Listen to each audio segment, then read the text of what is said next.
Shalom bagimu pendengar Suluh Injil yang setia. Pagi ini kita kembali berjumpa Jumat 26 Juni 2026. Firman Tuhan masih terambil dari Lukas pasal yang kelima, ayat 17 sampai 26. Demikian nas firman Tuhan. Manakah yang lebih mudah? Dosa-dosamu sudah diampuni, atau mengatakan bangunlah dan berjalanlah. Renungan kita pagi ini diberi judul Gereja yang Berbelas Kasih, sesi yang kedua. Saudara yang diberkati Allah, belas kasihan telah menjadi pintu rahmat yang terbuka bagi mereka yang dianggap paling berdosa. Pengampunan dan penghukuman merupakan dua kondisi yang bergantung sepenuhnya kepada Tuhan. Tuhan berdaulat mengampuni, namun juga berdaulat menghukum. Jika seseorang terbukti bersalah, maka ia patut menerima hukuman yang pantas baginya.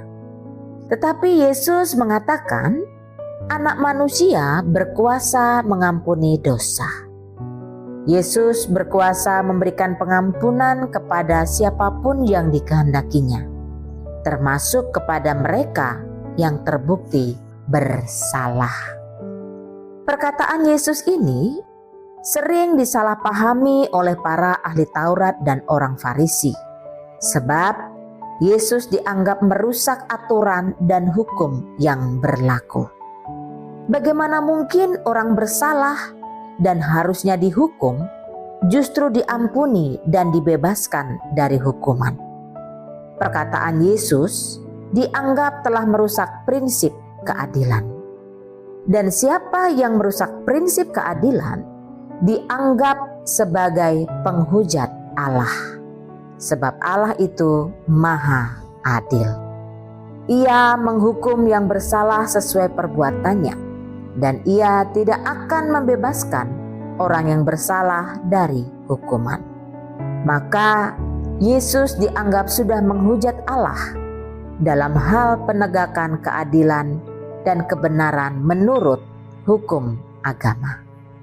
Tetapi sesungguhnya yang Yesus maksudkan adalah belas kasih Allah. Seandainya pada Allah tidak ada belas kasihan, tentulah bangsa Israel sudah dihukum mati tanpa ampun.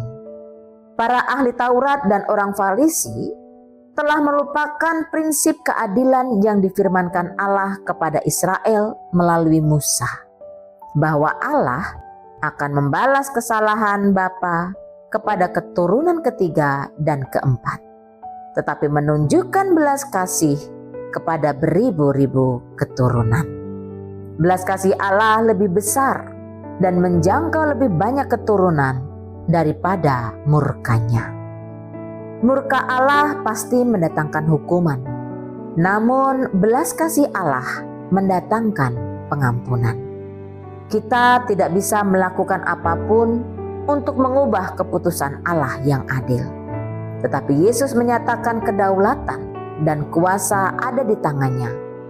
Dari perkataan Yesus ini, marilah kita sebagai gereja, kita sadar bahwa hukuman dan pengampunan bukan di tangan kita.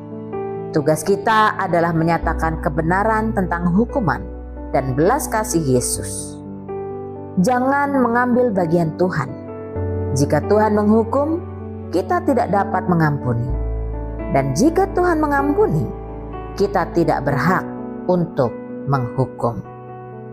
Mintalah hikmat Tuhan agar kita mampu memahami belas kasih Yesus bagi orang-orang berdosa. Tuhan Yesus memberkati kita semua. Shalom.